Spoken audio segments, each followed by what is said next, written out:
والصلاة والسلام على حبیبہ محمد وآلہ وصحبہ اجمعین۔ اعوذ باللہ من الشیطان الرجیم، بسم اللہ الرحمن الرحیم۔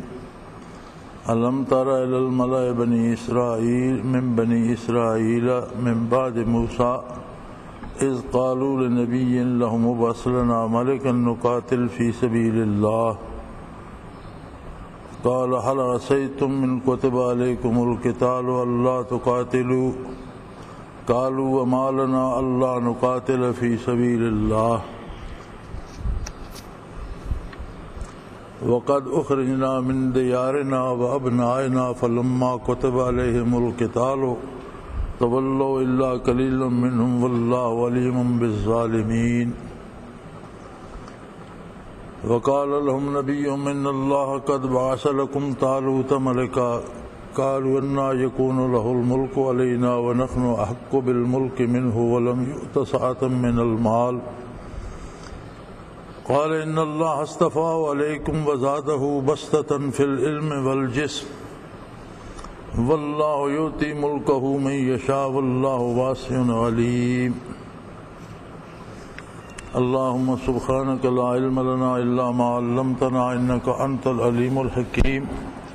مولاي صل وسلم دائما أبدا على حبيبك من زانت به الأسر۔ ارشاد ہوتا ہے کہ آپ نے اے مخاطب، آپ نے بنی اسرائیل کا وہ قصہ نہیں دیکھا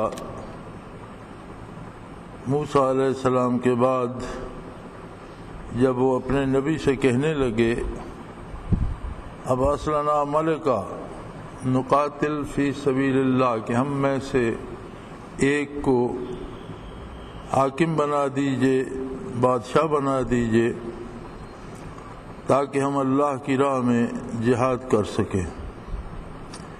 قال هل عصیتم من کتب علیکم القتال الا تقاتلوا، تو اللہ کے نبی نے فرمایا کہ خطرہ اس بات کا ہے کہ جب آپ کو جہاد کے لیے کہا جائے، آپ اب تو دعویٰ کر رہے ہیں کہ ہماری حکومت کا نظام بنائیے، ایک بادشاہ بنا دیجئے، ایک سسٹم بن جائے اور ہم مل کر اللہ کی راہ میں جہاد کریں اور ظلم کا خاتمہ ہو اور زمین پر عدل قائم ہو اور انصاف ہو۔ لیکن جب یہ موقع آئے گا تو شاید خطرہ اس بات کا ہے کہ اب جو لوگ دعویٰ کر رہے ہو جہاد کا، وقت آنے پر تم بھاگ نہ نکلو۔ قالوا وما لنا الا نقاتل فی سبیل اللہ، تو کہنے لگے ہمیں کیا ہے، کیوں، وجہ کیا ہے، جب ہم اللہ پر ایمان رکھتے ہیں تو پھر اللہ کی راہ میں جہاد کیوں نہیں کریں گے؟ اور اس کی دوسری وجہ یہ بھی ہے وَقَدْ أُخْرِجْنَا مِنْ دِيَارِنَا وَأَبْنَائِنَا، کہ ہمارے ملک کو تباہ کر دیا گیا، ہمیں اولادوں سے جدا کر دیا گیا۔ ہوا یہ تھا کہ یہ لوگ بڑے شاداں و فرحاں آباد تھے، ان پر ایک بادشاہ نے حملہ کر دیا، ایسی مصیبت من جانب اللہ ان پر آئی کہ اس نے شہروں کی اینٹ سے اینٹ بجا دی اور ان کے عبادت خانے تباہ کر دیے اور لاکھوں لوگوں کو، مردوں کو، عورتوں کو، بچوں کو قیدی اور غلام بنا کر لے گیا۔ تو ان کے اعمال کے سبب ان پر یہ مصیبت پڑی۔ جب کچھ سنبھلے تو پھر انہیں خیال آیا، تو اللہ کے نبی جو اس وقت ان میں موجود تھے ان سے عرض گزار ہوئے کہ آپ اللہ کے نبی ہیں اور آپ ہمیں اللہ کی باتیں بتاتے ہیں، ہماری اصلاح کے لیے مبعوث ہوئے ہیں، تو ہماری سب سے بڑی ضرورت یہ ہے کہ ہماری پھر سے ایک حکومت بنے، کوئی حکمران ہو اور ہم پھر سے ایک طاقت بنے اور اپنا کھویا ہوا ملک واپس لیں، اپنا اجڑا ہوا شہر آباد کریں، اپنے تباہ شدہ عبادت خانے پھر سے بنائیں اور ایسے ظالموں کے خلاف ہم جہاد کریں، قتال کریں اللہ کی راہ میں۔ تو اللہ کے اس نبی نے فرمایا کہ تم لوگوں کی وعدہ خلافیوں اور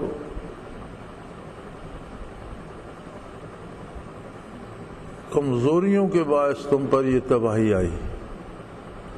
خطرہ ہے کہ اب بھی اگر تم میں کوئی حکمران بنا دیا جائے اور تمہیں حکم دیا جائے کہ جہاد کرو تو اس بات کا ڈر ہے کہ پھر سے تم جان بچانے کے لیے آئیں بائیں شائیں کرنے لگو گے اور جہاد نہیں کرو گے، تو پھر اس سارے نظام کو بنانے کا اور اس کے کرنے کا کیا فائدہ ہوگا؟ تو کہنے لگے ہم ایسے ہی بدبخت ہیں، کیوں نہیں کریں گے؟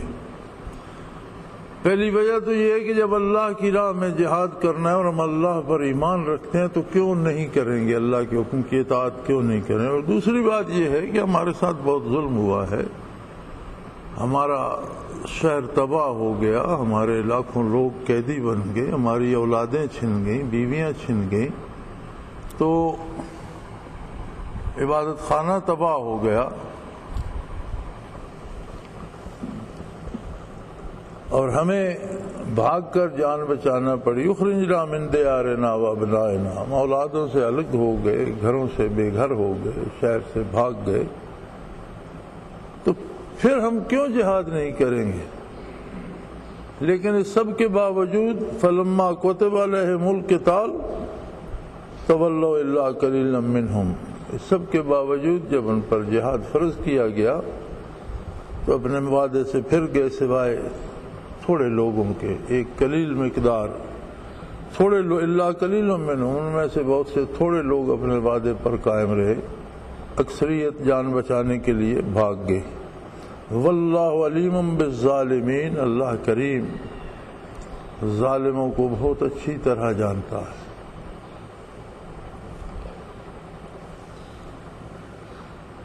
ہمیں یہ شکایت آج بھی ہوتی ہے اور ہے کہ سارا ہی عالم اسلام بے بسی اور بے کسی میں کی زندگی گزار رہا ہے۔ ہمیں یہ شکایت آج بھی ہے کہ غیر مسلم طاقتیں ہم پر مسلط ہیں اور جو چاہتی ہیں وہ کرتی ہیں، اور ہم مجبور و بے کس ان کے زیر سایہ زندگی گزارنے پہ مجبور ہیں۔ لیکن یہ ہوتا کیوں ہے؟ قرآن حکیم کوئی تاریخ کی کتاب نہیں ہے کہ وہ کسی کے قصے بیان کرتا رہے۔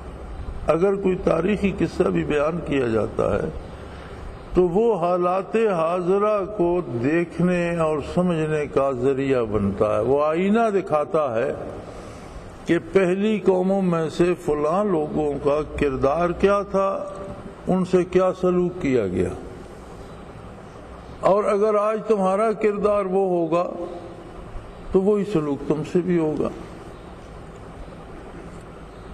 یہ بیت المقدس کے اور اس مقدس شہر کے اجڑنے کا قصہ ہے کہ بنی اسرائیل اس میں تھے، اور بہت بڑی مسجد بھی تھی، بہت بڑا معبد تھا، اور وہاں انبیاء کے مزارات بھی تھے، اور انبیاء علیہ الصلوۃ والسلام کے تبرکات بھی تھے۔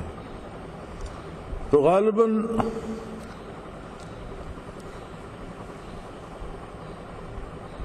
کسی غیر مسلم حکمران نے، مجھے اس وقت نام یاد نہیں ہے، تفاسیر میں دیے ہوئے ہیں نام لیکن اس وقت میرے ذہن میں نہیں ہے،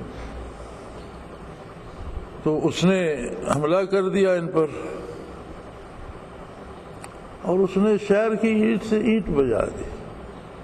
بہت بڑا شہر تھا، معبد کو بھی تباہ کر دیا، وہ تبرکات ان سے چھین لیے، اور عورتوں، بچوں، مردوں کو غلام اور قیدی بنا کر لے گیا، اور صرف وہ لوگ بچ گئے جنہوں نے بھاگ بھوگ کر ادھر ادھر بھاگ کر جانیں بچائیں۔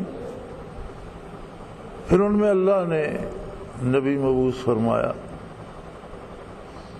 اللہ اتنا کریم ہے کہ اس نے نوع انسانی پر کبھی اپنے کرم کا دروازہ بند نہیں کیا، اور یہ اس کا بہت بڑا احسان تھا کہ اس طرح کے لوگوں میں پھر نبی مبعوث فرما دیا کہ واپس آ جاؤ، پھر اللہ سے اپنا عہد درست کر لو، اور گزشتہ جو گناہ ہوئے ہیں یا جرائم ہوئے ہیں ان سے توبہ کرو، اللہ سے معافی مانگو اور اللہ کی اطاعت اختیار کرو۔ تو اس وقت تو انہوں نے بڑی حوصلے کی بات کہی اور بڑی سمجھداری کی باتیں کی اور کہنے لگے اللہ کا احسان ہے، اس نے آپ کو ہماری طرف بحیثیت نبی مبعوث فرمایا ہے، تو جہاں آپ ہمیں دین سکھا رہے ہیں وہاں آپ ہماری دنیا میں بھی رہنمائی کیجیے، کیونکہ دین و دنیا انبیاء علیہ الصلوۃ والسلام ہی سکھاتے ہیں، اور مومن کی دنیا بھی دین ہی ہوتی ہے، بلکہ اگر دنیا کو درمیان سے نکال دیا جائے تو دین بھی باقی نہیں بچتا۔ دین نام ہے دنیا کے کام اللہ کے حکم اور اس کی رضا کے مطابق کرنے کا، تو اگر دنیا کے کام کرنا ہی چھوڑ دیے جائیں تو اس میں اطاعت یا عدم اطاعت کہاں آئے گی؟ اس میں دین کا نفاذ کہاں ہوگا؟ دین پر عمل کیسے ہوگا؟ تو چونکہ آپ اللہ کے نبی ہیں تو آپ ہمارا دنیاوی نظام بھی درست فرمائیے۔ ہم منتشر ہو گئے ہیں، ہم ایک بہت بڑی قوم تھے، بے شمار لوگ مارے گئے، بے شمار لوگ قیدی بنا کر لے جائے گئے، معبد تباہ ہو گئے، ہم سے تبرکات تک چھن گئے، تو آپ پھر سے ہمارا ایک نظام بنا دیجئے، کسی ایک کو ہم میں حکمران نامزد کر دیجئے تاکہ وہ انتظام و اہتمام کرے اور پھر سے ایک قوم بنے اور ہم اللہ کی راہ میں قتال کریں، ظالموں کو ظلم سے روکیں اور زمین پر عدل قائم کریں۔ قتال یا جہاد کس لیے ہوتا ہے؟ مظلوموں کی مدد کے لیے اور ظلم کو اور ظالم کو روکنے کے لیے، ظلم اور زیادتی کو روکنے کے لیے اور اللہ کی مخلوق کو امن دینے کے لیے، تحفظ دینے کے لیے۔ یہ بنیادی فرق ہے جنگ اور جہاد یا قتال میں۔ دنیا کی تاریخ میں ایک فلسفہ جنگ کا ہے، اور بلکہ میں یہ سمجھتا ہوں کہ اگر یہ کہا جائے کہ تاریخ نام ہے جنگ کے فسانوں کا اور جنگ کے قصوں کا تو یہ درست ہوگا۔ یعنی ساری تاریخ صرف جنگوں کے قصے ہیں کہ فلاں نے فلاں پر فتح پائی، فلاں نے فلاں کو مارا، فلاں نے فلاں سے ملک چھینا۔ ساری کی ساری تاریخ اگر یہ کہا جائے کہ یہ صرف لڑائیوں کے واقعات ہیں تو درست ہوگا۔ جنگ میں یہ ہوتا ہے کہ جو بھی مخالف ہے اسے تباہ کر دیا جائے، اس کے وسائل تباہ کر دیا جائے، اس کے رزق کے اسباب معاشی حالات تباہ کر دیے جائیں، اس کے اخلاق و کردار مسخ کر دیے جائیں، اس قوم کے آنے والی نسلوں کو با کردار نہ بننے دیا جائے، ان میں جرأت پیدا نہ ہونے دی جائے۔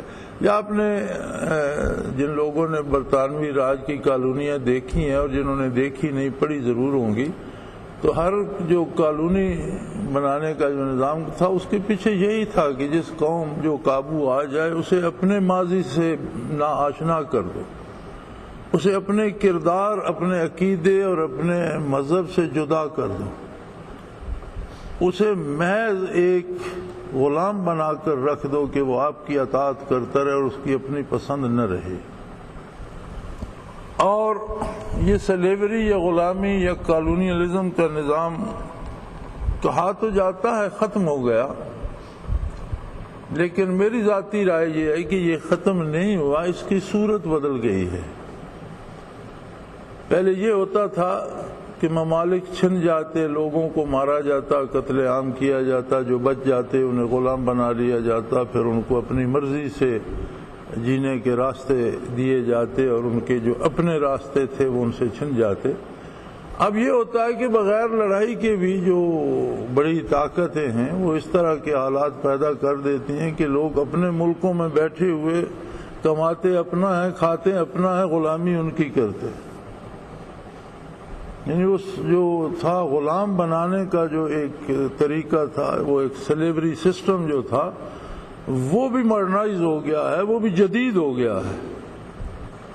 ہیں اب بھی دنیا میں دو ہی قسم کے لوگ، یا مالک یا مملوک، یا حاکم یا محکوم، یا آقا یا غلام۔ تو اسلام نے جنگ کے مقابل جہاد کا اور قتال کا تصور دیا۔ جہاد کسی کو تباہ کرنے کے لیے نہیں کیا جاتا، جہاد صرف ظلم کو روکنے اور ظالم کو ظلم سے باز لانے کے لیے کیا جاتا ہے۔ اور اگر کوئی دوسری قوم کے افراد یا غیر مسلم افراد یا ایسے لوگ جو اللہ کو نہیں مانتے وہ بھی اس معاشرے کا حصہ ہوں تو ان پر سے بھی ظلم کو روکا جاتا ہے اور انہیں بھی انسانی حقوق دیے جاتے ہیں۔ جہاد میں کسی قوم کے وسائل، اخلاقیات و کردار تباہ نہیں کیے جاتے، کسی کی فصلیں نہیں اجاڑی جاتی، کسی کے رزق کے وسائل تباہ نہیں کیے جاتے، بلکہ صرف ان لوگوں کو جو ظلم کا سبب بن رہے ہیں۔ کسی قوم کو بحیثیت قوم تباہ نہیں کیا جاتا، بلکہ وہ لوگ مارے جاتے ہیں جو ظلم کا سبب بن رہے ہیں اور اس سے باز نہیں آ رہے ہیں۔ جو باز آ جاتے ہیں، توبہ کر لیتے ہیں، ان کو بھی کچھ نہیں کہا جاتا۔ تو جنگ اور جہاد میں یہ بہت بڑا فاصلہ ہے کہ جہاد نسل انسانی کے لیے قیام امن کا سبب ہے، نہ صرف مسلمانوں کے لیے بلکہ انسانی نسل کے لیے، اولاد آدم کے لیے قیام امن کا سبب ہے۔ تو ان لوگوں نے بھی یہ عرض کی کہ آپ ہمارا کوئی نظام بنائیے، ہم میں سے ایک کو بادشاہ بنا دیجئے تاکہ ہم پھر اللہ کی راہ میں جہاد کریں، قتال کریں اور ظالموں کو ظلم سے روکیں، جو لوگ غلامی میں اور قید میں ہیں انہیں آزاد کرائیں، ملک کو اور شہر کو پھر سے آباد کریں، عبادت خانے کو نئے سرے سے بنائیں اور پھر سے روئے زمین امن سے آشنا ہو۔ تو اللہ کے اس نبی نے فرمایا کہ تم ایک ایسی قوم ہو جو اپنی بزدلی اور بدعہدی کے سبب کتنی بڑی تباہی سے دوچار ہوئے ہو۔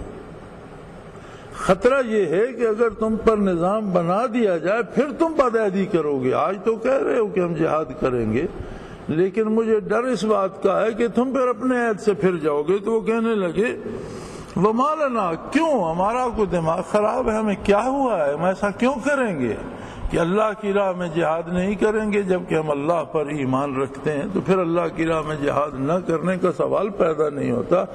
اور دوسرا بڑا سبب یہ ہے کہ ہم تو وہ لوگ ہیں جن کے گھر چھن گئے، اولادیں چھن گئی اور شہر تباہ ہو گئے اور ہمیں تباہی سے دوچار کر دیا گیا۔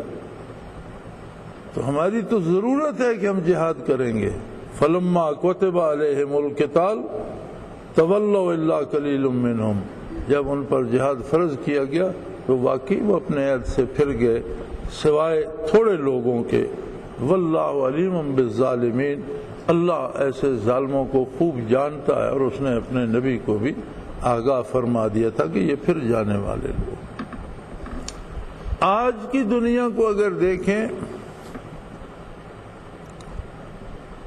تو جو رحمتیں نبی کریم صلی اللہ علیہ وسلم کے طفیل مسلمانوں کو پہنچی ہیں، یوں تو حضور رحمت للعالمین ہیں اور تمام عالموں کو آپ کے طفیل رحمتیں پہنچی ہیں۔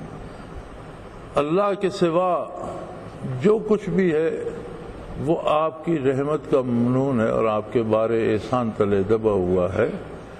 فرشی و عرشی سب کو اللہ کی طرف سے حضور کے طفیل اللہ کی رحمتیں پہنچی، لیکن مسلمانوں کو جو بے پناہ نعمتیں ملی ہیں ان میں ایک نعمت بہت عجیب ہے۔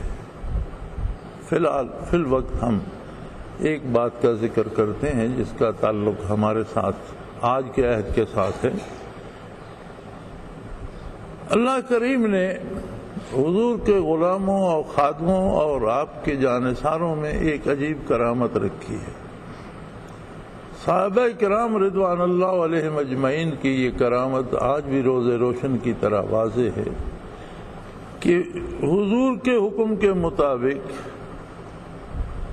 اللہ کی راہ میں جہاد کرتے ہوئے اور زمین پر امن قائم کرتے ہوئے جہاں تک ان لوگوں کے قدم مبارک پہنچے جو صحبت رسول اللہ صلی اللہ علیہ وسلم کے امین تھے، وہاں تک ابھی تک مسلمانوں کی حکومتیں قائم. یہ بہت عجیب بات ہے جس کی طرف کبھی کسی نے توجہ نہیں کی.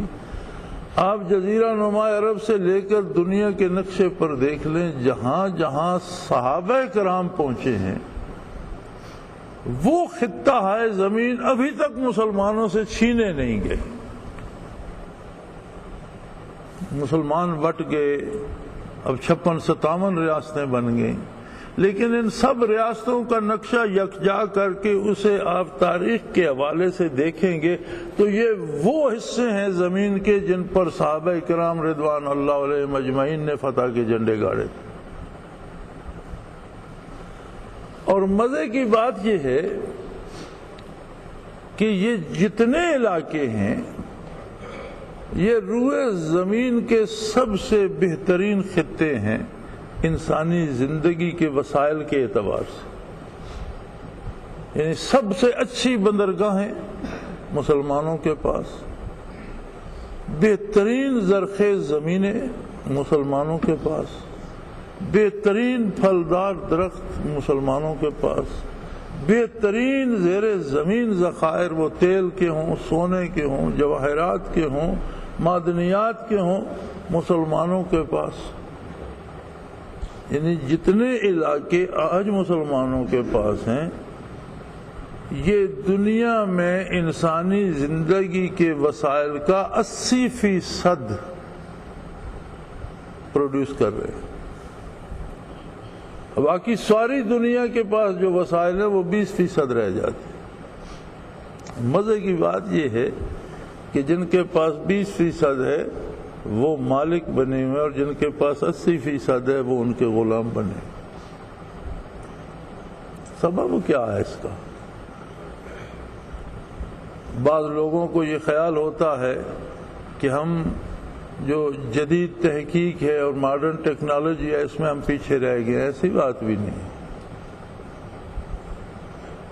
آپ باقی مسلم دنیا کو اگر چھوڑ بھی دیں تو صرف پاکستان کو لیں، امریکہ، برطانیہ، جاپان، جو لوگ اس وقت ماڈرن ٹیکنالوجی میں ٹاپ پر ہیں، ان ممالک میں چوٹی کے سائنسدان اور چوٹی کے محقق جو ہیں وہ پاکستانی ہیں. کسی بھی شعبہ زندگی میں آپ دیکھ لیں. اور یہ میں ویسے بات نہیں کر رہا، میرا مشاہدہ ہے اور میں نے ان ملکوں میں اور ان جگہوں پر جا جا کر دیکھا ہے. تو پھر ہم محکوم کیوں ہیں؟ وہی ایک بات رہ جاتی ہے کہ ہم جو عہد اللہ سے کرتے ہیں وفا نہیں کرتے. ہمارے پاس علم بھی ہے، جدید تحقیق اور ٹیکنالوجی بھی ہے، ہمارے پاس ایسے افراد بھی ہیں جن کی نظیر دنیا میں نہیں ملتی، لیکن ہم جب بات اللہ کی، رسول اللہ صلی اللہ علیہ وسلم کی آتی ہے، دین کی آتی ہے، تو پھر ہم بھاگ جاتے ہیں. وہی بات جس کے سبب بنی اسرائیل رسوا ہوئے تھے، ہماری رسوائی کا سبب بھی وہی ہے. اور یہ جو ہماری ریاستیں قائم ہیں اور ایک نظام چل رہا ہے کمزور صحیح، لیکن ہم کلمہ پڑھ رہے ہیں، نمازیں پڑھ رہے ہیں، مساجد ہیں، مساجد آباد بھی ہیں، روزے زکوٰۃ رکھتے ہیں، یہ اس کا سبب کیا ہے؟ الا قلیل منہم، وہ تھوڑے لوگ جو اس عہد پہ قائم ہیں، جو اللہ کے حکم سے کی اطاعت کرتے ہیں، جو اللہ کے نبی کی اطاعت کرتے ہیں، اور اللہ کے وہ بندے جو ہر حال میں اس کے اطاعت گزار ہیں. مولانا احمد علی لاہوری رحمۃ اللہ تعالی علیہ اپنے وقت کے بہت بڑے عالم بھی، مفسر بھی اور بہت پائے کے ولی اللہ بھی تھے. تو ایک تقریر میں فرمانے لگے اہل لاہور کو خطاب کر کے کہ اے لاہوریو، جن لوگوں کو تم بھک منگا اور گداگر سمجھتے ہو سکتا ہے کہ انہی لوگوں کے سبب سے تمہاری رونقیں قائم ہوں. تمہاری اس رونق بھری زندگی کی قیام کا سبب شاید وہی چند لوگ ہوں جنہیں تم ایک شریف شہری سمجھنے کے لیے بھی تیار نہیں. تو فرمایا الا قلیل منہم، سارے ہی پھر گئے اپنی بات سے سوائے مٹھی بھر لوگوں کے، اور اللہ ایسے لوگوں کو جانتا ہے۔ اور جب ان کے نبی نے وقال لهم نبيهم ان الله قد بعث لكم طالوت ملكا، ان کے نبی نے ان سے کہا کہ تم نے یہ گزارش کی تھی کہ ہمارے لیے کوئی بادشاہ مقرر کر دیا جائے، تو میں اپنی طرف سے مقرر نہیں کر رہا، اللہ کے حکم سے طالوت کو آپ پر حکمران مقرر کرتا۔ اب جب یہ بات آئی تو پھر بفر گئے، قالوا انا یکون له الملک علینا ونحن احق بالملک منہ، طالوت ہم پر کس طرح سے حکمران ہو سکتے ہیں، حکومت کے حقدار تو ہم ہیں۔ بھی آپ کو کیا استحقاق ہے کہ آپ حکومت کے حقدار ہیں؟ کہنے لگے لم یؤت سعۃ من المال، اس کے پاس تو مال ہی نہیں ہوتے، غریب آدمی ہے، دولت تو ہمارے پاس ہے۔ آپ ذرا بنی اسرائیل کے اس زمانے کا، قبل اسلام صدیوں پہلے کی بات اور اپنی آپ آج کی حالت کا موازنہ کرتے جائیے۔ وہ اس وقت کہنے لگے کہ حکومت اور اختیارات کے لیے تو مالدار لوگوں کا حق ہے، جن کے پاس دولت ہے ان کا حق ہے، تو یہ تو عام آدمی ہے، اس کے پاس تو پیسے بھی نہیں ہیں، یہ کیسے ہم پر حکمران ہو گیا؟ حالانکہ انہوں نے خود گزارش کی تھی اپنے نبی سے، اور اس نے اللہ کے حکم سے حضرت طالوت علیہ السلام کا نام لیا اور انہیں بتایا کہ اللہ نے طالوت کو تم پر حکمران بنایا ہے۔ کہنے لگے انا یکون له الملک علینا، وہ کس طرح ہم پر حکمران بن سکتا ہے؟ ونحن احق بالملک منہ، ہم زیادہ مستحق ہیں حکومت کے۔ ولم یؤت سعۃ من المال، اس کے پاس تو دولت ہی نہیں ہے۔ آپ اپنے آج کے حالات کو دیکھ لیجئے، جب ہماری حکومتیں بنتی ہیں تو معیار کیا ہوتا ہے؟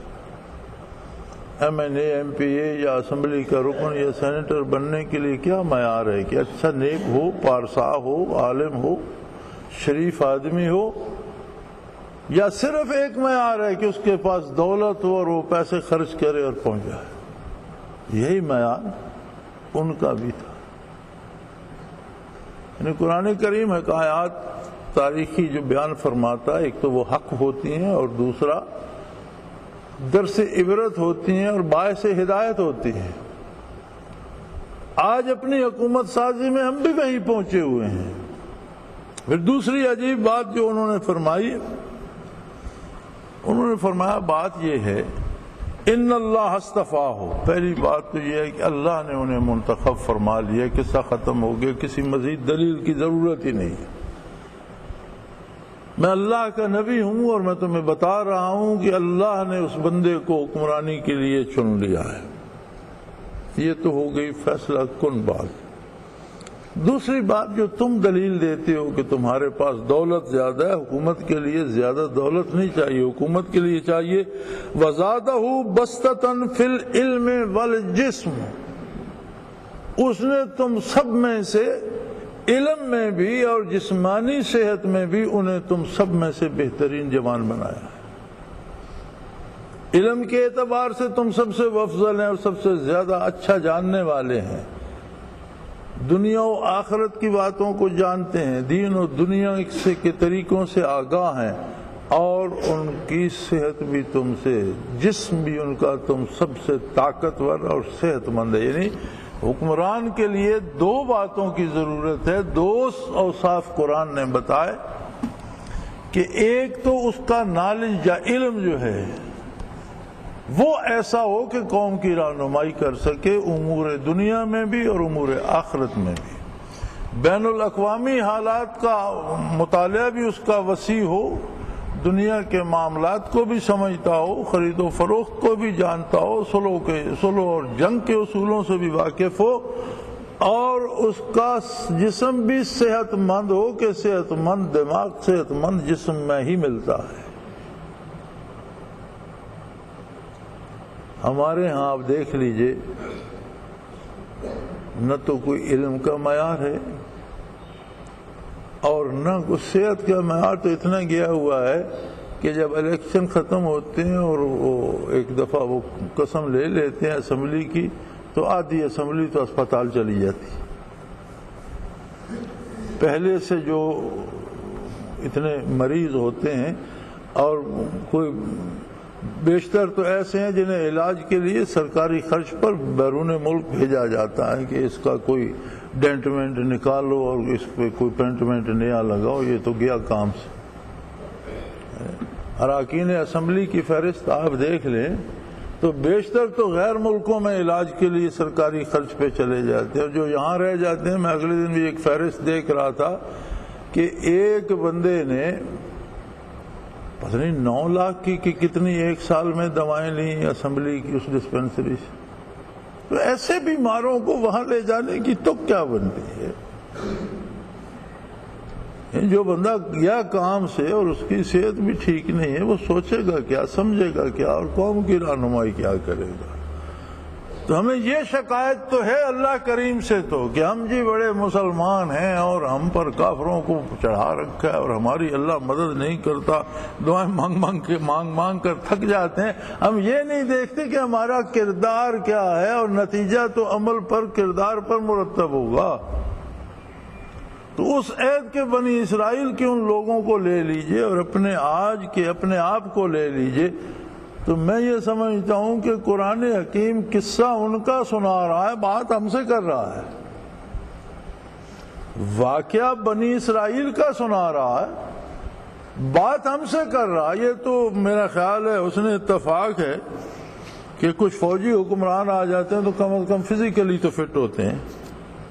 یہ فوجیوں سے جن سے ہم بہت ناراض ہیں، ان میں کم از کم ایک بات تو ہوتی ہے کہ جسمانی طور پر تو صحت مند ہوتے ہیں، وہ فوج کی وجہ سے کہ وہاں صحت پہ چیک لگا رہتا ہے، ورنہ جو ہمارا نظام یہاں سے حکمران لے کے جاتا ہے اور فوجیوں کے ماتحت بھی جو اسمبلیاں بنتی ہیں، ان میں اکثریت تو مریضوں کی ہوتی ہے۔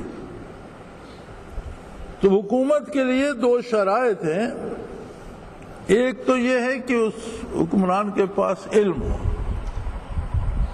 اور علم کے 2 شعبے ہیں۔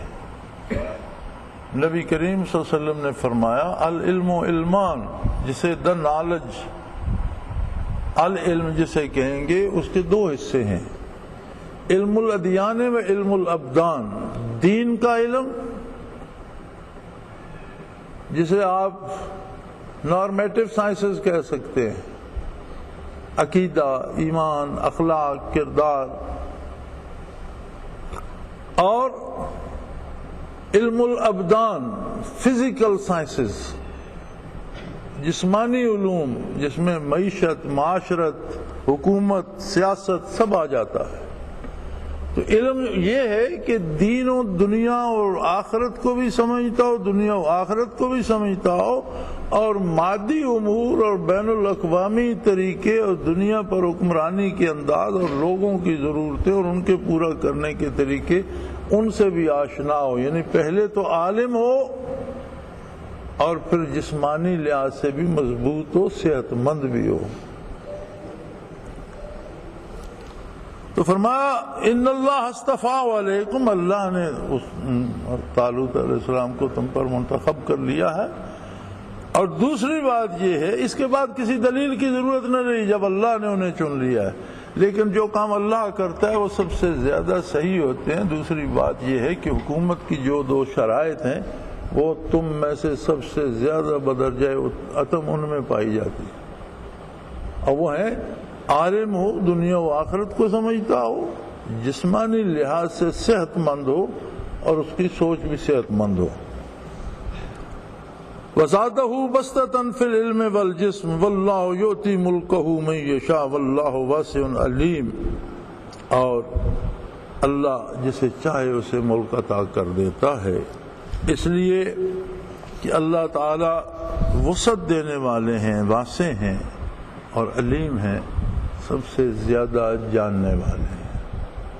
اعمال و کردار پر نتائج مرتب فرماتے ہیں، اور جو کچھ اللہ کرتا ہے وہی درست ہوتا ہے، وہاں کبھی کوئی غلطی کا امکان اور شائبہ نہیں ہوتا۔ وآخر دعوانا ان الحمدللہ رب العالمین۔ جناب آپ کی سنتیں رہتی ہیں، ادا فرما دیں۔